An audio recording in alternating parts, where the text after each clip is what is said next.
Network. Stop ṣe bẹ́ẹ̀ o. Ẹ má kó sórí network yìí o. Àmọ̀kẹ́ ò jalè. Àmọ̀kẹ́ ò ṣẹ́ṣọ́. Àmọ̀kẹ́ ò jalè. Àdúrà náà fi jagun fún bàbá oníṣẹ́. Àmọ̀kẹ́ ò jalè. Àmọ̀kẹ́ ò ṣẹ́ṣọ́, Àmọ̀kẹ́ ò jalè, àdúrà ló fi jagun fún bàbá oníṣẹ́ ńlá. Tó bá jẹ́ spiritual problem ló bá ní, ọgbẹ́ náà bá tún bá yẹ̀rù pẹ́ẹ́ntì. Ẹnìkan taratara Ọlọ́run fún èmi lọ́lọ́run fún ìgbà.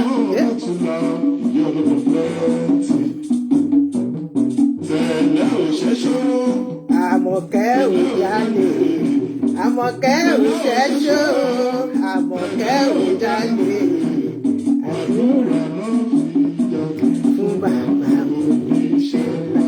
Àmọ̀kẹ́ ò ṣẹ́ṣọ́, Àmọ̀kẹ́ ò jalè. Ọmọ sẹ̀lẹ̀ ni wà hallelujah fún bàbá oníṣẹ́ ńlá.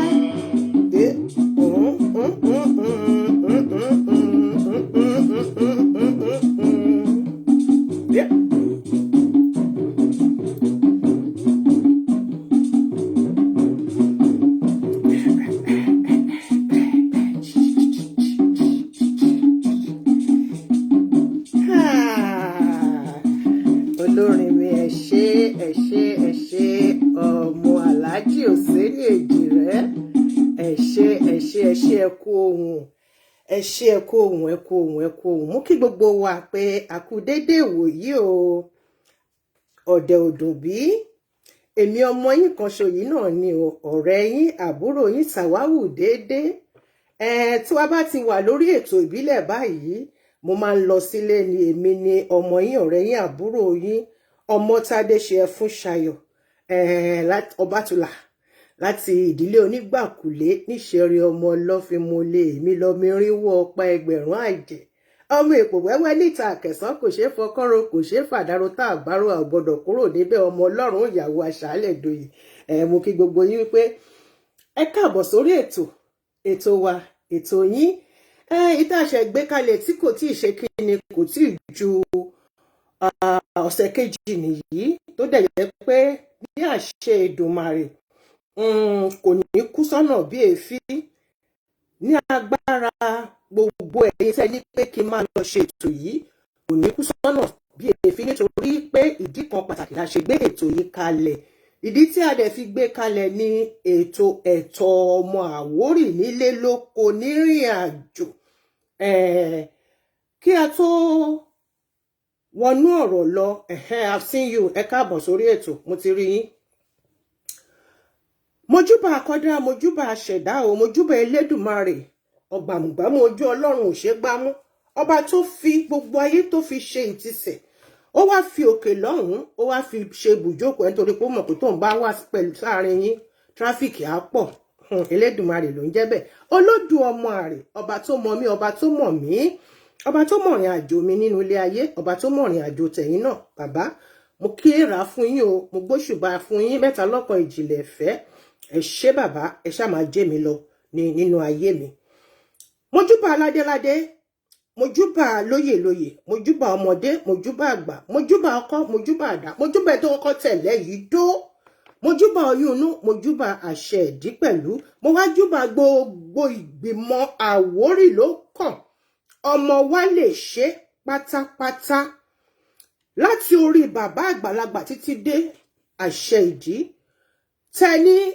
ká gbé ètò yìí kalẹ̀ a gbé kalẹ̀ ní ọ̀sẹ̀ tó kọjá ìgbà yẹn la wá ṣe kí ni la wá fi ara wa hàn wípé kò sẹ́ni yá bá wa ṣe iná ìbẹ́ẹ̀tù ṣe kò sẹ́ni yá bá wa ṣe Olúwa o iná ìbẹ́ẹ̀tù ṣe ètò àdáná Ṣàngó iná ìbẹ́ẹ̀tù ṣe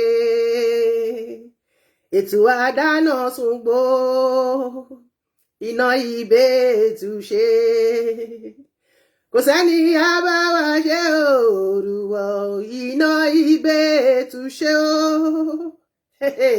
àwa lọ́wọ́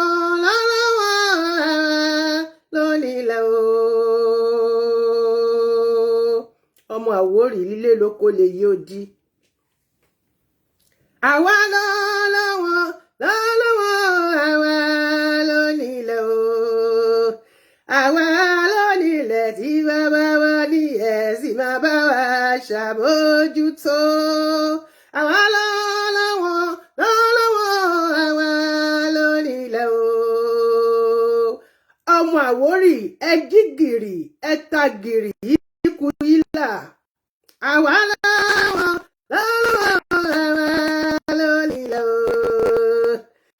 àwa lónílẹ̀ tí bàbá ẹ̀sìn bàbá ṣàbójútó. I cite you, my darling brother, Alfred Hastrop. God bless you. May Jehovah Almighty honor you. I really appreciate you. As many that are behind this scene, I appreciate you. Thank you very, very much. I appreciate each and every one of you. Ẹ káàbọ̀ sórí ètò tí a gbé kalẹ̀ yìí ni à ń pè ní Àwórì ló kàn ọmọ wa lè ṣe Àwórì ló kàn ọmọ wa lè ṣe àsìkò tó láti jẹ́ pé kí ni ká gba nǹkan tó jẹ́ ẹ̀tọ́ wa ní orílẹ̀-èdè Nàìjíríà pàápàá jùlọ nílùú Èkó ṣe mọ̀ pé ní ọ̀sẹ̀ tó kọjá mo ní wọ́n máa ń sọ pé Èkó is a no man's land pé kò sí ẹni tó ní Èkó ó dàbẹ́ ní pé mo dẹ̀ ti wá ṣàlàyé ara mi gẹ́gẹ́ bí ọmọ lọ́fin Ògún fún mi níre láti Ilé Ifẹ̀ lọ́hùn pé bàbá ńlá bàbá tèmi tí mo jókòó yìí ló tẹ ìlú Èkó dó. Bẹ́ẹ̀ ni mo dẹ̀ ṣàlàyé gbogbo ìbírìn yẹn, ibi tí wọ́n dé sí, ibi tí wọ́n dé sí, ibi tí wọ́n tẹ̀ sí, nǹkan tí ó fà á tí a fi ń pe bí yìí ní Ìdó, ohun tí ó fà á tá a fi ń pè ní Ìdómọ̀tà, ohun tó fà á tá a fi ń pè ní Ọ̀tọ̀, ohun tó fa ìrìn bàbá wa délẹ̀ Bìní. Àwórì ló l'Èkó àti àwọn ẹbí wa Lagosians nípa ìrìn kan tàbí kejì. Ṣùgbọ́n kẹ́ máa wá sọ pé Èkó is a no man's land.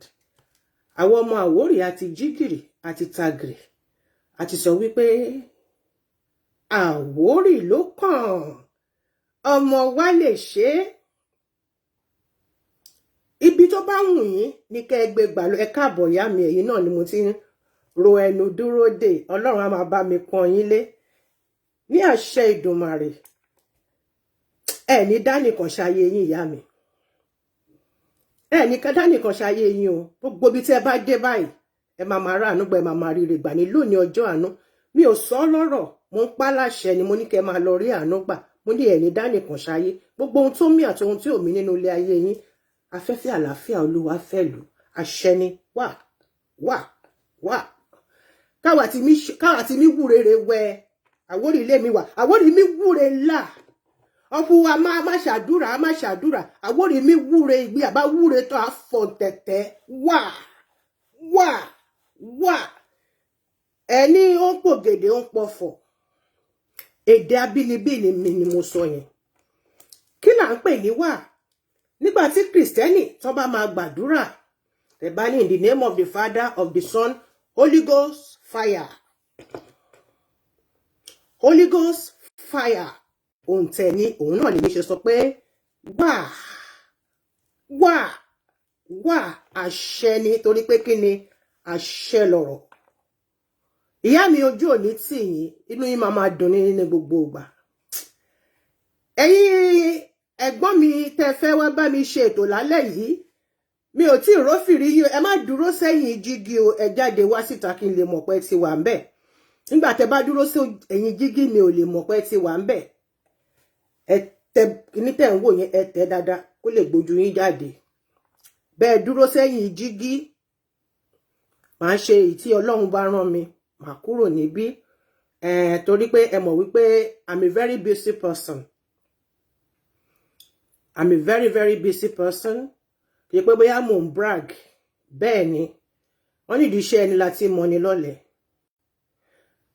Bí mo tiẹ̀ ṣe, bí mi ò tiẹ̀ gbowó níbẹ̀, mo mọ̀ pé gbogbo nǹkan tí Olúwa ń fi fún mi, ó ju pé kẹ́nìkan fowó sínú àkáǹtì mi lọ.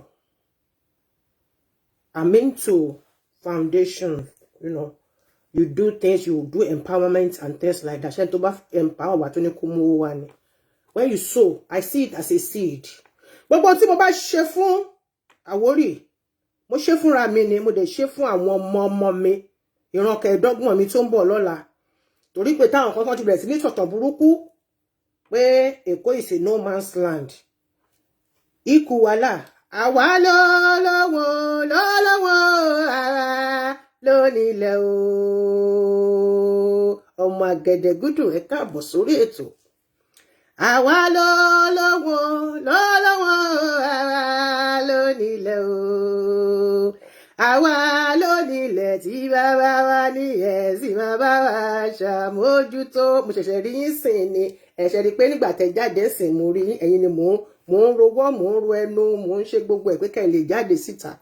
Tí mi ò bá rí yín pé jáde síta àbí kẹtàn náà mi lè mọ̀ pé ẹ wà bẹ̀, torí mo rí yín pé pẹ̀lú yín àkọ́kọ́ ti sọ̀rọ̀ nínú bọ́ọ̀sì. Tẹ́ bá lọ dúró dè mí nínú bọ́ọ̀sì, ìyẹn máa ṣe kí ni ó máa fa confusion. Mo kí gbogbo yín pé ẹ káàbọ̀ sórí ètò. Mo fẹ́ gbé àlejò mi wọlé. Ẹlẹ́ẹ̀kejì tí wọ́n máa wá sí ojú fọ́nrán nìyí. Àwọn méjì ni omi ò wá mọ̀ bóyá àwọn méjèèjì ni wọ́n máa ṣe kí ni wọ́n máa wọlé, ni wọ́n jọ máa ṣe ètò yìí pẹ̀lú mi. Nítorí pé ní ọ̀sẹ̀ tó kọjá on the 1st October 1st, gbogbo ọmọ Àwórì jáde, àṣẹ bàbá mi, àṣẹ. Gbogbo ọmọ Àwórì jáde a sọ pé ikú wa là, àwa àkáwá mọ, ikú ya máa ṣe àwa àkáwá mọ̀, ọmọ wa àkáwá lè ṣe. ìyàn tí wá gbọ́gbọ́n tó kámi tí wá kiri kámi gbá wa sọ́tún kámi gbá wa sósì ọmọ àlè ló máa fọwọ́ júwe lé bàbá ẹ̀ àbọ̀ ọmọ àlè ló máa kọ̀dí síta tó máa tọ̀ sínú ilé mi ò ṣọmọ ògidì ọmọ Àwórì pọ́nbélé látọ̀tún látòsí mi ọmọ ṣẹrẹ ọlọ́fin ọmọ pápá kúkú àmúregbó ìjẹ̀bẹ̀ òsì àtẹ̀sán lérí ọmọ agbẹ̀bí òmùwẹ̀ èmi lọ́mọ òṣòwò ọ̀pọ̀ bórí ọ̀wọ́ pàdé ẹni ajé ń wá kiri bẹ́ẹ̀ ni nídìílé ìyá mi èmi tápàtápà lè ń pe ọmọ ìgbín ńlá ṣẹnu gbọ̀ngàn ijó tápàdùn ijó àwẹ̀ tápàdùn gbà ta ló jẹ́ bá wọn sìnkú tápà lógìdó kò sí òótọ́ bẹ́ẹ̀. Ẹ káàbọ̀ sórí ètò Àwórì ló kàn ọmọ wa lè ṣe é. Mo kí ìyá mi Ọlábísí Àlí Balógun ẹ káàbọ̀ sórí ètò. Mo jí Ambolu ẹ káàbọ̀. Mojísọ́lá Adéwùnmí Adédèjì ọmọ ọba Àgẹ̀dẹ̀gúdù Abdullahi Sunday àlejò mi nìyẹn ẹ káàbọ̀. Ẹ má bínú pé mo fẹ́ súré kí àwọn èèyàn mi àti ìyá mi ìtùnú olúwa tí ni wọ́n máa dùn ní gbogbo ìgbà. Gbogbo yín ni mo kí pé ẹ káàbọ̀ sórí ètò. Gbogbo èyí tẹ́ wá wà lẹ́yìn fọ́nrán gbogbo yín náà ni mo ṣe kí ni mo kí yín tọ́látọ́lá mo kí yín tẹ̀yẹ̀tẹ̀yẹ̀. My darling brother Alfred Hastrop, God bless you. Àṣẹ bàbá mi. Àṣẹ wà. Ẹ má o bàbá mi. Ìyá mi, ẹkújọ́ mẹ́ta. Ẹ má o níbẹ̀ ògbólí. Kí ti gbé o. Ó gbé bàbá mi. Àṣẹ. Ògbólí kejì kọ́ ẹ̀. Ó wà níbí, ó ti káwà pẹ̀lú mi. Inú mi mi dùn ṣẹ̀kẹ̀. Inú mi dùn ṣẹ̀kẹ̀.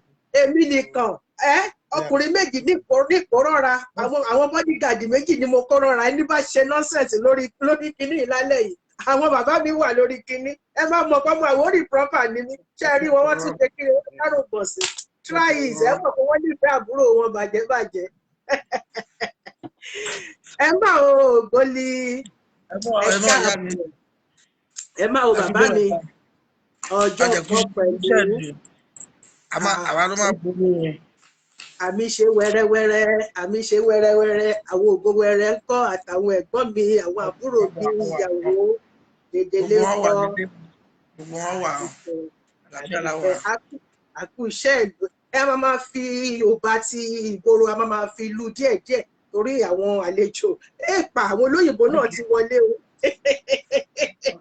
For my English speaking audience, I don't know how I'm going to handle this thing tonight. Anyway, we are here. I will do the summary later on. Okay. I love you all. Thank you all for coming out. I really appreciate my English. I mean, I want to go over. Yeah. Ògbólí ẹ káàbọ̀ sórí ètò. Ẹlẹ́ẹ̀kejì yà máa ṣe ètò yìí rèé. Alákọ̀ọ́kọ́ ni ìgbéyàwó afojú hàn pé àwa àkáwọ́ ọmọ Àwórì agbójúgbòyà dáńtọ́ lè ti ṣe kí ni lè ti gbákú ìjẹ́ ti wá kúrò lọ́wọ́ àwọn yìí mi fi gbákún wa lórí ikú wa á fún àwọn bàbá wa wọ́n ti kẹ́ran pọ̀ mérò mi sọ bẹ́ẹ̀ o wọ́n ti kó gbogbo wọn papọ̀ wọ́n wá sọ pé àwọn ní nǹkan wọ́n fẹ́ máa ṣàlàyé gbogbo ẹ̀ fún wa ṣó yẹ kó rí bẹ́ẹ̀ kò yẹ kó rí bẹ́ẹ̀ àwa dúpẹ́ lọ́dọ̀ Ọlọ́run ọba Elédùmarè wípé kí ni àsìkò tó láti sọ pé kí ni láti jẹ́ kí gbogbo ọmọ Àwórì ká jígìrì kátàgìrì torí pé ṣeré mi yìí mo máa lúko púpọ̀ o tí n bá gbọ́ nǹkan Àwórì báyìí máa rọgbọ apá mọ́ ni mo máa rọgbọ apá mọ́ ni. ìyẹn ló ṣe máa sọ pé mo lúko díẹ̀ báyìí nígbà tí ìbá lúko ọmọ tó wà lè ti ṣe rí ọlọ́fin iye ọlọ́run fẹja tútù ọmọ ṣe lómi tààrà àti fẹ̀ṣẹ́lù yé orí ẹni là máa ti jẹ́. Ẹ ṣé bàbá mi adúpẹ́ lọ́dọ̀ Ọlọ́run ọba Elédùmarè ọba tó mú wa pàdé ní àṣálẹ́ yìí kò sí ohun méjì tí a wá ṣe lálẹ́ yìí ju alákọ̀ọ́kọ́ láti ṣe kíni láti dúpẹ́ lọ́wọ́ gbogbo àwọn tí wọ́n nawọ́ sí wa lọ́tún lósì àwọn tí wọ́n bá wa jáde àtàwa náà fúnra wa tá a jáde a dẹ̀ tún wá ń dúpẹ́ lọ́wọ́ àwọn tí kò jáde náà bákan náà wọ́n rò pé ibo náà máa gbé gbà ẹ jẹ́ ká máa wò wọ́n a dúpẹ́ lọ́dọ̀ Ọlọ́run ọba Elédùmarè wípé agbàfe ẹ̀yẹ wálé ojú òtì wá ẹ káàbọ̀ sórí ètò apá kejì lélẹ́yìí àwọn àlejò méjì pàtàkì ni mo ní ojú fọ́nrán pẹ̀lú mi ní àṣálẹ́ yìí ẹnì kíní ẹni tí gbogbo wa ti mọ̀ ni àwọn ni Ògbólé Tìjání Ọlárewájú Abdullahi aka àfáà Sunday àlùfáà yọ bí lọ́jọ́ Sunday wọ́n ṣe mí pé làlùfáà ẹ má o libẹ o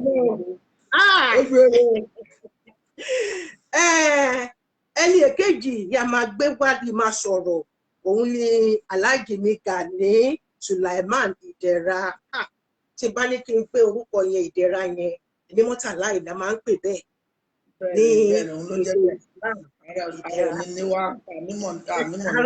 inshallah àmì yàlá ara òní lè wá Ògbólé mi ẹ̀yin méjèèjì mo kí yín pé ẹ káàbọ̀ sórí ẹ̀ ẹyí ẹ wọlé lọ́kọ̀ọ̀kan kẹ́ ẹ ṣe kí ni kẹ́ ẹ dárúkọ yín fún ẹ bá mi dárúkọ yín fún àwọn tí wọ́n ń wò wá my guests I have two guests here and they're going to mention their names and introduce themselves properly.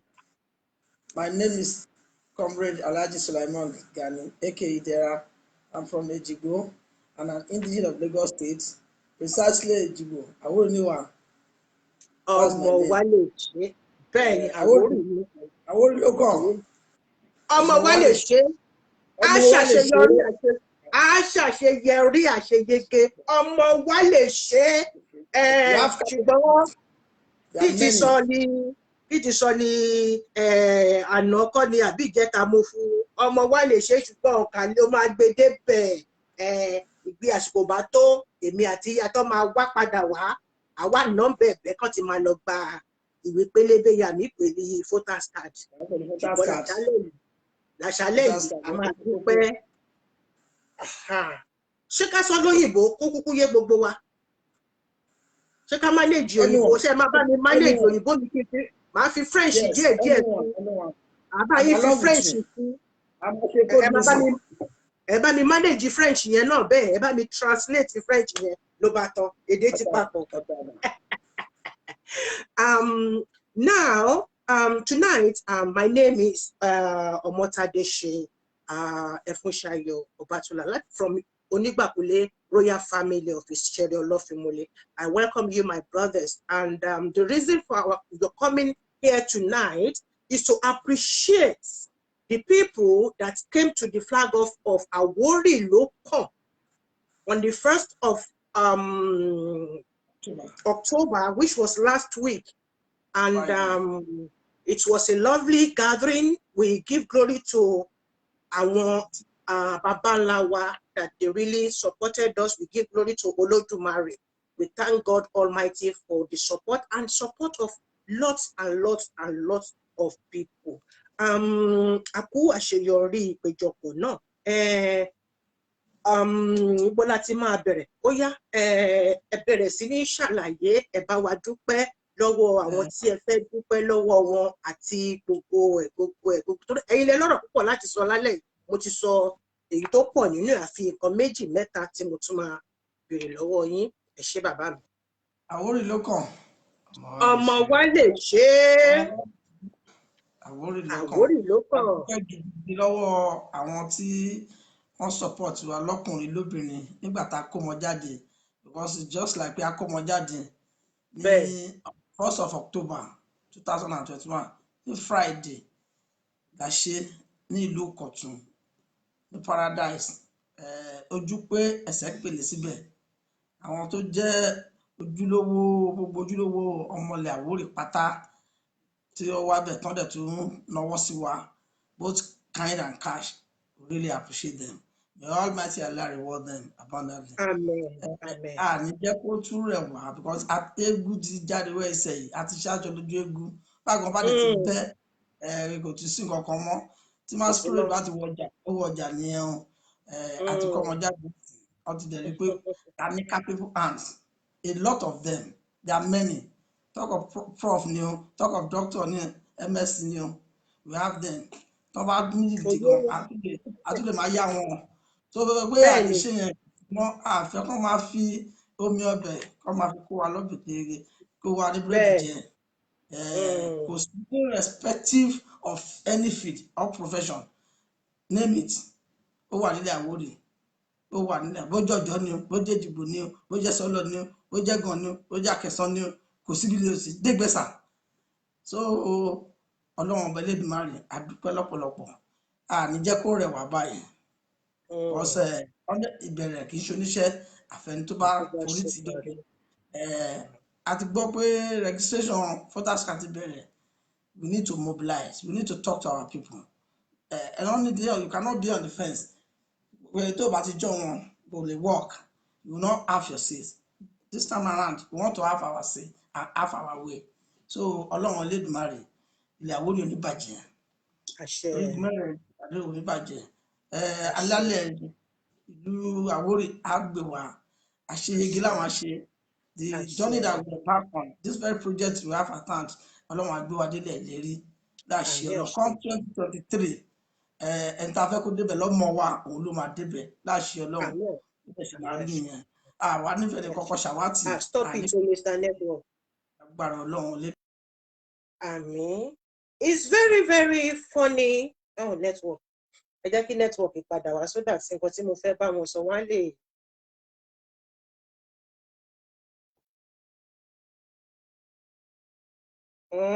Network yo.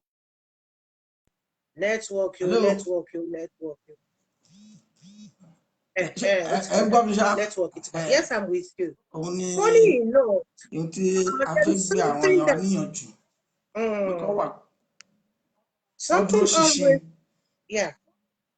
Something always baffles me.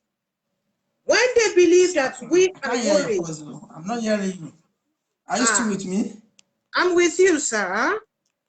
And I'm on my maximum. Okay. You have to put your Funny enough, there's something that they used to say, and it always angers me. When they say that Awori people, they are not learned. Are you hearing me?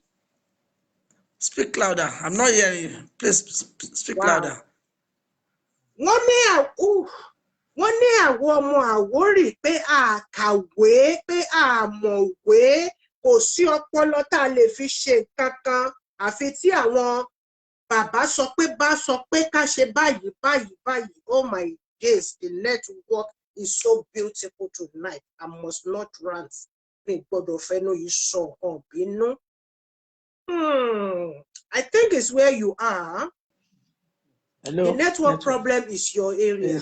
It's too poor. Yeah, and if somebody is trying to call you in, Abi. Okay. I'm with you. You are with you now. All right. Yeah. Ṣẹ́gbọ́n kan tí mo sọ so far.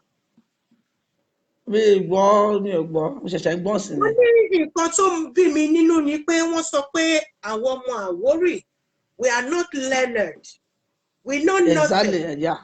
We don't even know how to say good morning or how to write good afternoon. One of the days. Mo wá ní bàbá tiẹ̀ kàwé aṣáájú ọgbọ́n orí. I was supposed to kàwé.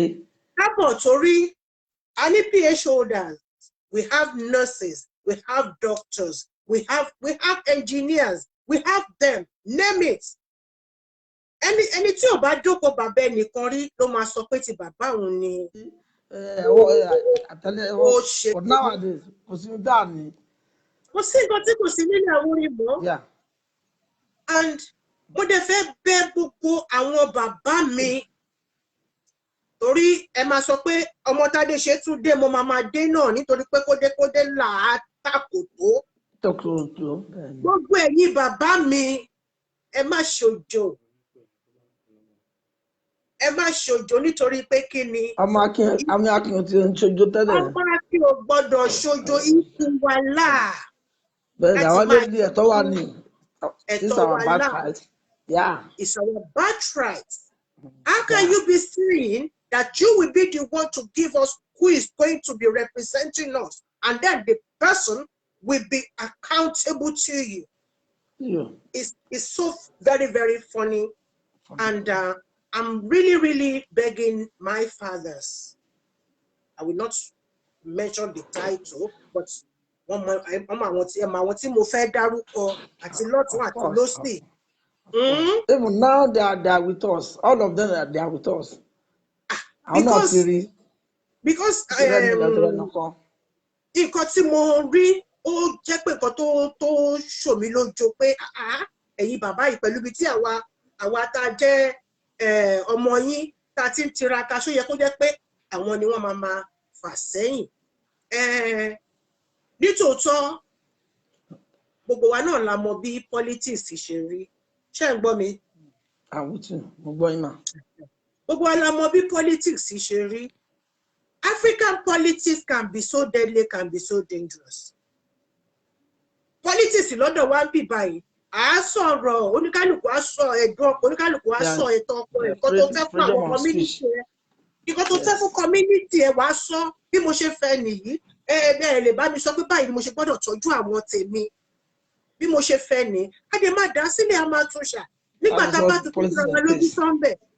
Àtúnṣe kí ni? Àtúnmu kọfí, àtúnmu tíì. Kò ní kí kọ́kọ́ ṣe. Ọkọ àti ìyàwó wọ́n ṣe politics. Ó dẹ̀ pé different parties ni wọ́n wà. Ìyẹn ò ní pé kí ló lé wọn kó dàrú. Different opinion ni wọ́n ní. Ó dẹ̀ support ara wọn in their little ways. The only thing ni pé secret party mi ò ní sọ fún secret party tiẹ̀. Secret party tiẹ̀ don't tell me. Oníkálùkù lọ ṣe kí ni? Oníkálùkù lọ fi ọgbọ́n orí kó lọ fi tún àwọn tiẹ̀ ṣe. Kí àwọn bàbá mi kí wọ́n jọ̀ọ́. Nítorí ìgbà tí àwọn tá a pè ní bàbá tí wọ́n bá ṣojo iná fẹ́ káwa ṣe. Èyí tí mo tún wá gbọ́ lálẹ́ yìí ó dùn mọ́ mi nínú gan torí àwọn letters tí mò ń gbà I must tell you ó dé bákan lára mi tí n bá dẹ̀ ní pé kí n bẹ̀rẹ̀ sí ní jáde kí n bẹ̀rẹ̀ sí ní pè wọ́n mo kúkú máa ń dárúkọ wọn èdè kan ni mo ti ń dárúkọ wọn ní kọ̀ọ̀kan wọ́n mọ̀ mí dáadáa bí ẹni mo owó ṣùgbọ́n kí gbogbo wa ọ̀ṣọ́láwà bẹ́ẹ̀ ni kọ́ṣẹ́ láwà ọ̀ṣọ́wọ́pọ̀ ni kí ni nǹkan tí ẹni ṣe sí àwọn nǹkan tí mo ti sọ yìí kí làwọn ìgbésẹ̀ tẹ́ ti gbé kí ni ìdánilójú wípé ọ̀ṣọ́láwà.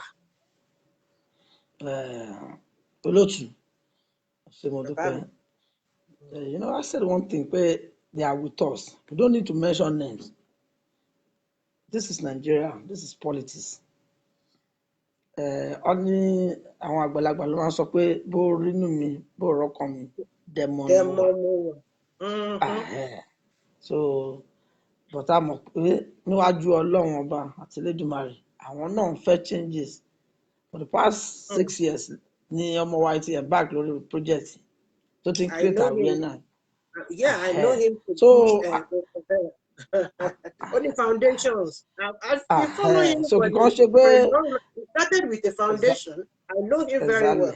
It's just now so that with this, ó dẹ̀ ti rí àwọn kan tó tún ṣe ń ríra gan, ó dẹ̀ tún endorse òun náà fún rẹ̀. We don't need to mention name. No. Need to mention name. But àwọn tá à ń sọ yìí náà, àwọn náà ló gbé Lagos ti dání, àwọn náà ni bàbá wa, ọ̀ níbi kankan tó fẹ́ lọ. A ti ní kó bá wọn ṣe ẹjẹ́ wọn bá wọn ṣe wọn bá wọn tó bá lè bá wọn ṣe kan bá wọn ṣe but ọ̀nà ọmọ ẹni ò ní ṣèdí bẹ̀bẹ̀rẹ̀ káfí lè síbi ọmọ ẹni mi àdẹ́mọ ẹni tá à ń sọ product tá a gbé dání ó ń tà wàràwàrà ni product tó wà lọ́wọ́ sí wọn tí ó dẹ̀ ṣe pé dẹ̀ ṣe ìkọ àwọn gọ́mọ̀ kò fádà ní bàbá òdẹ̀ ní kùtà láṣẹ Ọlọ́run lẹ́lẹ̀ ìyá wa lálẹ́ gbogbo ìlú Àwórì lápapọ̀ so tiwa náà ni wọ́n ṣe whatever anything tí a bá ní àrírí àti ipa náà ẹ mọ̀ pé ọ̀rọ̀ òṣèlú gbogbo wọn ò lè lọ síbi kankan náà gbogbo wọn ò lè wá bí kankan náà even though tàbá jọmọ ìyá náà a sì máa rẹ́ nìkan tó tún máa náà ń jà pa pé rárá o perspective tẹ́ mi fi ń wo kí ni ìkọ́lẹ̀ yẹn fi ń wo in this regard my opinion is different from yours so let me just follow my mind and my heart láti lè ṣe ohun tí mo fẹ́ ṣe and it is allowed in the Nigeria constitution there is a freedom of association freedom of speech so they can but mọ̀ pé 99% of àwọn bàbá wa wọ́n wà pẹ̀lú wa I will use that name bàbá wa they are with us. So thank you very much. Yeah. ọkàn mi ti balẹ̀ Yeah, ẹ díẹ̀. máa ṣojo, kò sí wàhálà. No, Shemo, when you now you are working in your own, area. I'm working in my own area. And Sibade rí pé nǹkan tí kìíní yìí láwọn èèyàn mi jọ mọ̀ pé orúkọ báyìí abájọ gbé wá àjọ máa wò ó ni àánú bẹ́ẹ̀ yẹn kọ́ ó kàn rí báyìí ni, but not that I will slap it on your face or you will slap it on my face. Tá bá ń ṣe bẹ́ẹ̀ kò ní dán mọ́rán. We need to be very, very careful. We need to be very, very careful. Torí àwọn wọ̀nyí náà kò sí ajá tó máa fẹ́ kán gba egungun lẹ́nu. Bẹ́ẹ̀ni, tẹ̀rọ gbádùn ẹ̀. Bàbá ń ṣe yá àláwù ká máa ṣe yá àyàsẹ̀. Yá àyàsẹ̀. Bẹ́ẹ̀ni. So Ọlọ́run ọba Elédùmarè á dẹ̀ fún wa ṣe. Ọmọ tá a bí yìí kò ní kú òun àti bí. Àlóyún àwọn tó àti kó jáde. Àti kó jáde. Káwá máa wọ́n gbọ́ ọ̀run ti mọ̀. Ó ti di ọmọ gbogbo wa pátápátá. Ẹni tó máa pàmpà wá, ẹni tó máa ra bisikíìtì ládùúgbò, ẹni tó máa ra omi. Àwọn máa nọ́ṣọ̀ ẹni. And we are going to nurture the child, and child is going to be a fruitful one, inshallah. Amen. Amen. Nípa ẹ jẹ́ ká mú mọ́ torí I think I still have some time for you. Another program. Oh, we still have time. Ẹ jẹ́ ká mú mọ́. Kí ni ìgbésẹ̀ tá à ń gbé nípa ìwé pélébé tá à ń pè ní lórí voters card? Ìyẹn gangan ni weapon wa. Ìyẹn gangan ni weapon wa. Without voters card, there's nothing. You cannot make any changes. Ìbò náà ń pè ní èrò náà ń pè ní ẹ̀ tó bá mú dání ló wà eligible voter. So I think sanitize àwọn èèyàn wa pé kí ni ti commence láti Monday. Go to your various local governments, headquarters, not LCD, not LCD. The old local government, the 20 local government we have in Lagos State, not LCD. So kó ní kálukú lọ síbẹ̀. INEC, they are on ground. Okay. They should go and meet them. Àwọn tó bá jẹ́ fresh new ètò tó ṣe fẹ́ fresh voters tí o ti dìbò rí, we talk to them. Àti lọ sójúlé nǹkan lórí platform. From 18 years. Yes, 18 years upward. 18 years àwọn olówó eligible láti vote. So àdẹ̀ ti bẹ̀rẹ̀ ìgbésẹ̀ lórí. In fact, we had the meeting the chairman wa that was on Sunday precisely. Am I right? These are the things that we discussed extensively. Àdẹ̀ rí pé àwọn èèyàn á ti respond irrespective of their local government. So Ọlọ́run Elédùmarè á gbà fún wa. Láṣẹ Ọlọ́run ibi tá fẹ́ kí igi wó sí bẹ́ẹ̀ náà ló máa wó sí, bí tá fẹ́ kó bí igi wó sí bẹ́ẹ̀ náà lórí ẹ̀ máa wó ó ti ń lalẹ̀ wó bẹ́ẹ̀ àti ń rí àpẹẹrẹ because kò sí ààyè oorun mọ́. If you don't have voters card, there's nothing you can do. Agbára nìyẹn. In politics, this is not a military era where they are using gun. They are no more using gun. But what we have, if you have a voters, you can change, you can contribute. You can have your own influence to any system that you want to change, provided that you are positive and for the growth of that state. So Ọlọ́run máa gbà fún wa. Àti ojúlé sójúlé gbèrèkó sí gbèrèkó pé ẹ̀yin èèyàn, this is what we need. At least we know the population of Lagos State. In your local government, you must be able to know the numbers of people don't dìbò ń bẹ̀, either 5,000, 10,000. Then there must be a permutation. You carry 7,000. But this time around, it's not only Awori alone. Atawusa àti Igbo, you must talk to them. They are our friends. I need that because nobody works in nobody works in isolation. We want a collective growth and collective success. So Ọlọ́run á gbà fún wa. I'm really, really pleased and I'm happy with your explanation tonight because, during that time, during the flag off and when again are we planning to have another open air awareness? For now, this time around, we have to have time. We must have time. We must buy time. Yeah, exactly. Must not be Unlike it actually, so it came to exactly. impromptu 17 days, so it was not enough. But thank But God. we did try. We did try. We did well. I do well, We did you well. know, because Egoni, the publicity you gave us, at least I want your book on there. So yeah, we really appreciate you. I really yeah. appreciate you. A I'm lot of the blessed. reward, you know. Me àṣẹ Ìdùmarè. Bọ̀dá mi tó wà lẹ́yìn yẹn, kí lẹ̀yin ní tẹ́ fẹ́ sọ sí? Àbọ̀rò pé yín níkùn ni. Ẹ ṣé sà, ẹ má bínú o, ẹ má bínú o. Ẹ má o bàbá mi. Àròjù yín o, Àwórì ló kàn lẹ́gbẹ́ wá fún mi, ẹ jẹ́ ká rójú yín. That's lovely. You look handsome. Why are you covering your face? Ẹ fẹ́ fi kíní wa nìyí o, aṣọ wa nìyí. Ẹni tí ò bá tí ì rọ̀ṣẹ̀, ẹ jọ̀ọ́, àwọn ọmọ wa lè ṣe. A ní face cap, a dẹ̀ ní t-shirts. You must have one.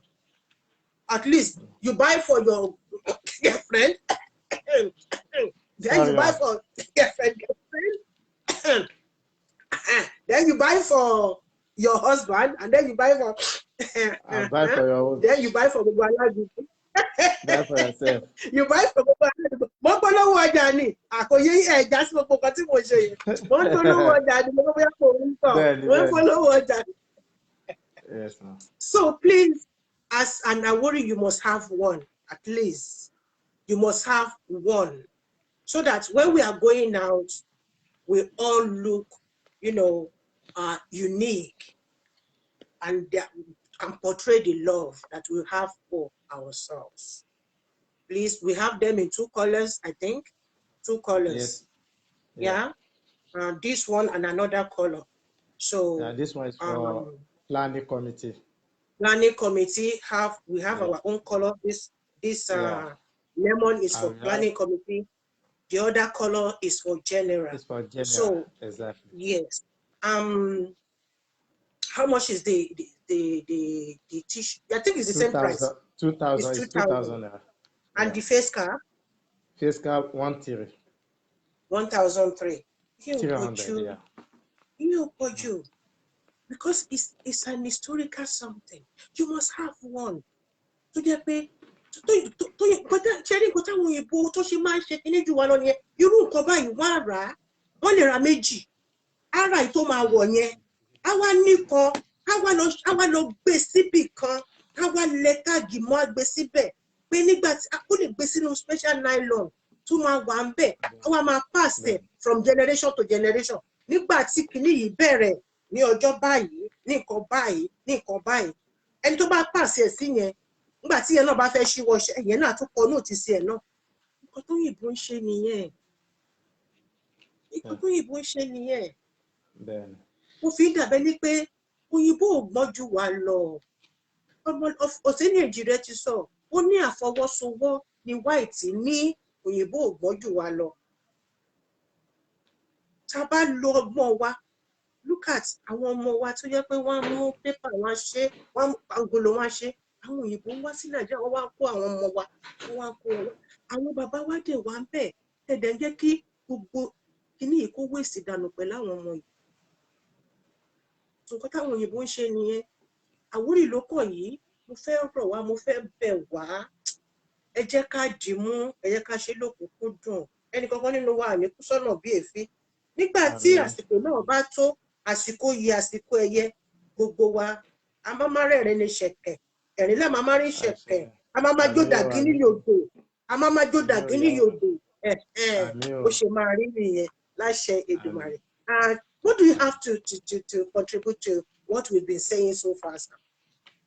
Yeah. I think you are Alaji. Are you the Idera? No. I'm Ogoli Tijani Olanrewaju Abdullahi. Okay. It's a lie. You are the one I saw. You look different from last time. What did you do?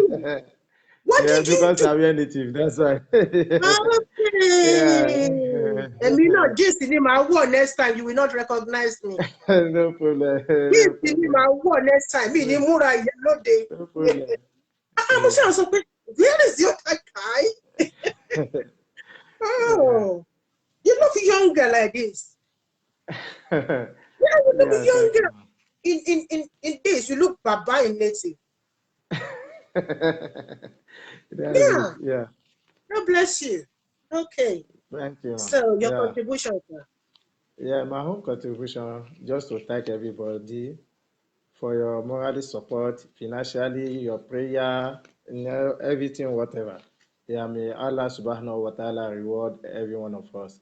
Yeah, and Amen. secondly, we really, really appreciate you, Oh, especially Madam Olomo Efushtayo plenty. Obatula Olomo Of Plenty. battle. May Allah subhanahu wa ta'ala Amen. reward you for what you have Amen. done for us in Awori Lo Kan Omowalese. So, and Listen, really I'm, thank our chairman it's Alhaji my Monsuru duty. Mm, Akinyosi mm. ọmọ ọsọlọ òṣòro ọmọ ọsọlọ ọṣì tó ọlọ adúpẹ́ lọ́wọ́ àwọn náà àti all the planning committee pátápátá starting from alájà sherry alaka aka secretary Ibrahim Ibrahim Abogun ọlọ́run mọ gbogbo wọn a lè dárúkọ wọn tán kí ọlọ́run san gbogbo Bẹ́ẹ̀, alẹ́ sàn tó àmì adúpẹ́ yàrá. lọ́wọ́ everybody wa fún Mm. ìdúró wa a dẹ̀ dúpẹ́ lọ́wọ́ founder tó founder tó ṣe àtàgbà mímọ́ àtàgbẹ̀rù Àwórì Lo Kan yìí in the person of Prince Kenny Akínòsí adúpẹ́ lọ́wọ́ àwọn náà because tí ó bá ń ṣàwọn ni Àwórì Lo Kan kò ní dìde and ẹni tá a dẹ̀ ń support náà tá a dìde fún ọmọ wa tó ń jáde fún gómìnà ní 2023 Dr. Abdulaziz Ọlájídé Adédìran fún support pé àwa Àwórì àwa náà support ọmọ wa òun ni Àwórì Lo Kan fi dìde kí Ọlọ́run bá mú wọn délẹ̀ lérí Àwórì Lo Kan it's not for only Jandor it's not for No, only Abdulaziz Adédìran it's for all the Àwórì tó bá ní ambition láti jáde fún any post in Lagos State Àwórì Lo Kan ní ó dìde ó wà láti support wọn ni tàbá rọmọ bẹ́ẹ̀. wa tó bá fẹ́ jáde fún House of Assembly Àwórì Lo Any Kan post, ṣetán láti I'm support there. any Ẹgbẹ́ post wa a máa láòdù ẹ̀ gidigidi gan ni. tó bá wà fún A tó bá gbọ́dọ̀ fẹ́ wà jáde fún níbi tó yẹ senate ká wà ní. gbogbo Yeah, it's our rights. Network.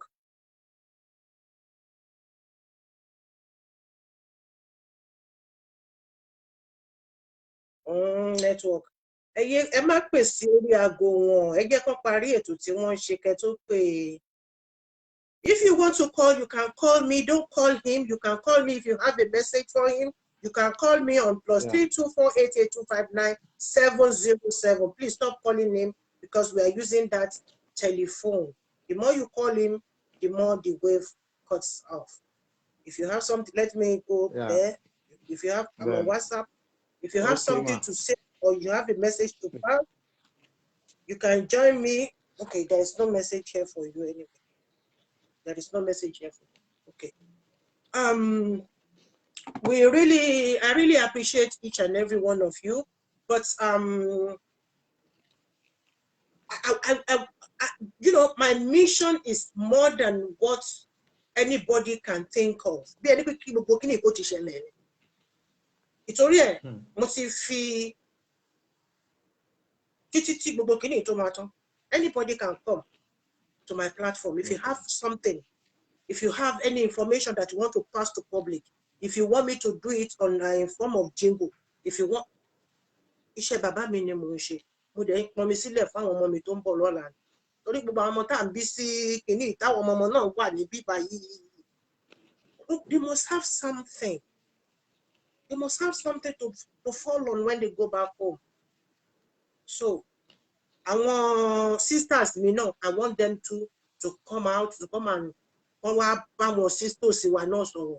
You understand? Torí ẹ̀yin ọkùnrin ọ̀rọ̀ yín ni ọkùnrin nìkan lè máa ṣe. àwọn náà ń bọ̀ wọ́n ń bọ̀ àwọn náà ń bọ̀ Ẹ̀yin sisters mi ẹ máa bọ̀ ẹ máa bọ̀. Ẹ jẹ́ ká fi yé wọn wípé àwa ni yọ ayé. Ó yá.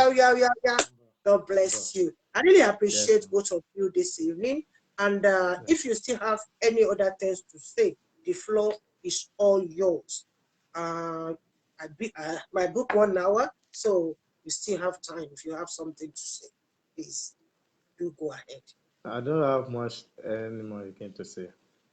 Okay. What about My brother have said a lot, okay.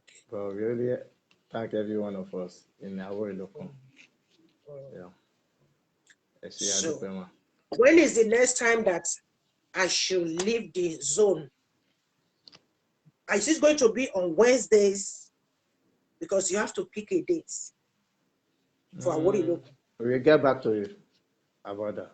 Please don't let it be too long because my Okay. program. You understand? So Yes, I'm no problem. always here. I just need to know the date. Tí mo máa fi sílẹ̀ fún Awori Lo Kan till Okay. Ọlọ́run fún wa lẹ́mìí. The next 3 years, 5 years, 10 years, 100 years, any project, any program for our youth, come and discuss it. My channel is free. Thank you, ma. God bless you. Ẹ ṣé, a dúpẹ́ mà. Ọlọ́run á bá yín sọ yín lẹ́san rẹ̀. Àmì àlà ẹ ṣé gan.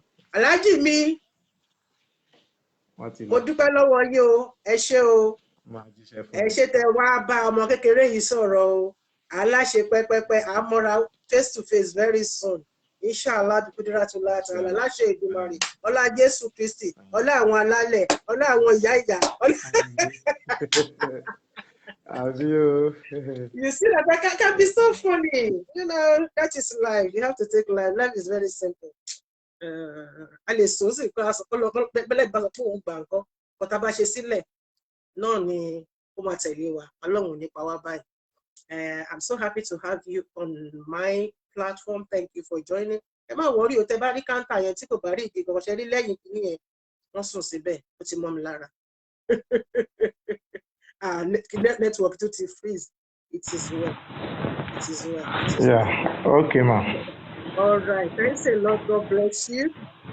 See you very soon again. So please discuss with others and let's know the next thing to bring on board. And then we take it from there. Okay. Salam.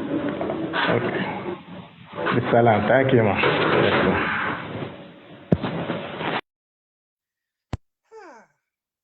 Now, that is it. We thank Alálẹ̀. Adúpẹ́ lọ́dọ̀ ọwọ́ àwọn alálẹ̀, adúpẹ́ lọ́dọ̀ olódùn ọmọ àrè.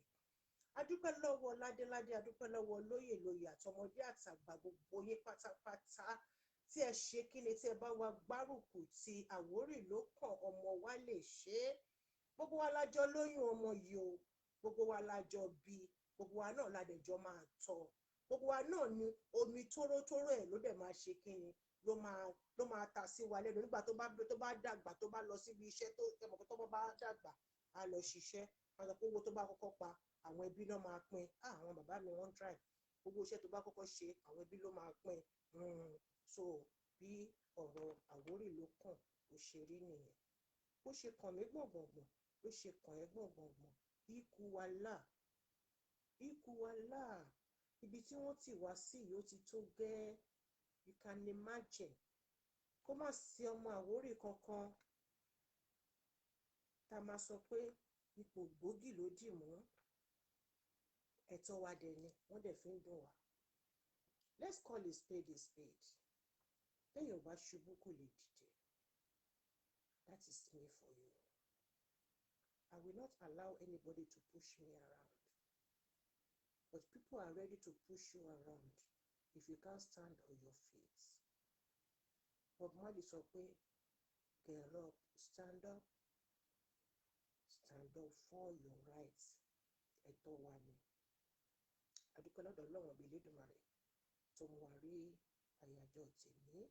Ibi tá a máa fi àdàgbà ètò tèmi rọ̀ sí nìyí. A ti dúpẹ́ lọ́wọ́ ọmọdé, a dúpẹ́ lọ́wọ́ àgbà lọ́kùnrin lóbìnrin nílé àtàlejò ládéládé lóyè gbogbo ẹ̀yin bàbá mi. Ibi tá a sọ̀rọ̀ sí ẹ jẹ́ kó wà bẹ́ẹ̀ o. Ibi tá a sọ̀rọ̀ sí ẹ jẹ́ kó wà bẹ́ẹ̀ o. Àdárúkọ ẹnìkankan o. Ṣàkàjúwe ẹnìkankan ṣùgbọ́n gbogbo yẹn jẹ́ ká mọ̀ wípé Ọ̀ṣọ́lá wà. Alálẹ̀ Àwórì á gbé gbogbo wa o. Ojú ò ní tẹ̀lé ọkàn wa o. Àní ṣubú dànù o. Gbogbo let me bring comments. Ètò ń tò nílẹ̀ Àwórì. Thank you. Gbèrè bàbá mi. bẹ́ẹ̀ ni oyèyé oge ọláṣílẹ̀ adéníkẹ́ mo ṣe rí yín nísìnyí ni ẹ má bínú mo ṣe gbé kọ́mẹ̀ntì padà wá sójú ẹ̀ ni mi ò ṣe àfojúdi ẹ má bínú mo ti gbé kọ́mẹ̀ntì kúrò lójú ẹ̀ nítorí pé tí n bá gbé kọ́mẹ̀ntì síbẹ̀ èmi àtàwọn tá a jọ ń sọ̀rọ̀ a lè ra wa dáadáa mo dẹ̀ ti gbàgbé pé ó yẹ kí n máa wo kọ́mẹ̀ntì láti bíbá ẹ má bínú bó ṣe rí nìyẹn ibi la fi àdàgbà ètò ti Àwórì Ló Kàn tèmi la fi rọ̀ sí láṣẹ Ìdùmarè ìta tún máa mú sọ́nà kò ní bá èmi àti yín nínú sàárè àmì rógun ìka ọmúrí fẹsẹ̀ janlẹ̀ Àwórì Ló Kàn tá a gbé síta yìí á kàn wá gbọ̀ngbọ̀ngbọ̀n apá wa ká ṣó apá wa ká ṣó wọn ní fẹ́ lòmí ìṣe wá èmi ọmọ yín ọ̀rẹ́ yín àbúrò yín Ọmọ́tádé ṣe Ẹ̀fúnṣayọ̀ Ọbátúnlá láti ìdílé onígbàkúlé níṣẹ̀rẹ̀ ọlọ́fínmúlẹ̀ tí gbogbo èèyàn mọ̀ sí ọlọ́mọ plenty mo kí wa wípé àdélébáre àrìnàkórè àkòyà ibi ojú ìpọ́n ṣe kó má là àálà dandan láṣẹ Èdùmàrè ire.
Ọlọ́run ṣọ́ ni táwa bá ní tù ọba ẹni Ọlọ́run ṣọ́ ni kò ṣe tì í ṣubú. Bẹ́ẹ̀ sọ pé kò ní wá ní abẹ́jọ́lẹ̀ bẹ̀rẹ̀ mi. Bẹ́ẹ̀ sọ pé kò ní wá ní abẹ́jọ́lẹ̀ bẹ̀rẹ̀ mi. Òṣèlú ẹnikẹ́ni ìyàwó ẹnikẹ́ni. Ìfowópamọ́ àyọ̀rá. Ọmọtádé ṣe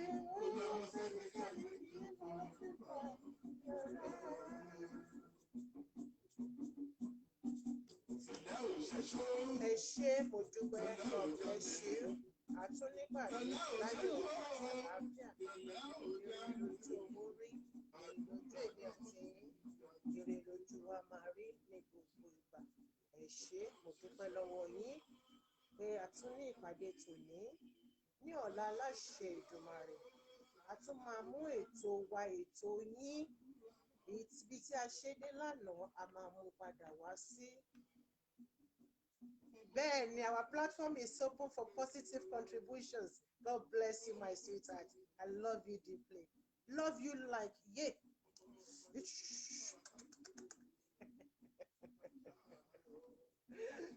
So tomorrow we are going to continue on that sensitive topic of genotype. genotype, not DNA, genotype is very, very important. Torí àwọn ọmọ abirùn ti pọ̀ jù nígboro. Ẹ jọ̀ọ́, ẹ jẹ́ ká fi orí ṣe. You can love. Bẹ́ẹ̀ kí ìfẹ́ kó fọ́ yín lójú débi tẹ́ máa lọ bí SS márùn-ún. SS márùn-ún, you can imagine ẹkún tó máa wà nínú ilé yẹn. Ànírógun ẹkún àtúnṣe nínú ilé wa. God bless you. Ire o, ire kàǹkà, ire kàbìtì. Màámi, thanks a lot, ma.